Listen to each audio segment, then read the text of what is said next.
મિત્રો, હું અશોક કુમાર.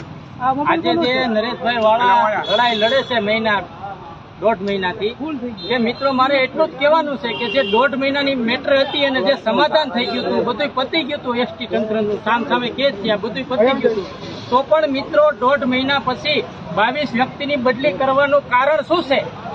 એનું કારણ અમને બતાવો કે 1.5 મહિના પછી બદલી કરીને તમારા પેટમાં એટલું બધું કેમ તેલ રેડાવો કે 22 જણાની બદલી કરી નાખી? આ કોઈ વ્યક્તિગત નરેશ વાળાનો પ્રશ્ન નથી, આ દલિત ઓલ ગુજરાત દલિત સમાજના એસટી કર્મચારીનો પ્રશ્ન છે. અને જો આમાં હજી કાંઈ ન્યાય નહીં મળે તો નરેશની વાળાની સાથે અમે લાઈફ ટાઈમ લગી છે અને જિંદગીના છેલ્લા શ્વાસ સુધી અમે બે લડવા તૈયાર છીએ. એટલે આ મીડિયાના માધ્યમથી હું દલિત સમાજને, ગુજરાતના તમામ દલિત સમાજ અને દલિત એસટીના કર્મચારીઓને આહવાન કરું છું, તમે બીયાવમાં નરેશની સાથે રહ્યો અને આ 22 લોકોની બદલી કરી છે એને આપણે સાથે મળીને અટકાવવાની છે. અને આમાં કોઈ આવ્યો કે નતો આવ્યો કાંઈ કહેવાનું નથી. અને આમાં જેમ બને એમ તેમ વહેલાસર એસટીના કર્મચારીઓને ન્યાય મળે એવી જ મારી વિનંતી છે. જય ભીમ, નમો બુદ્ધાય.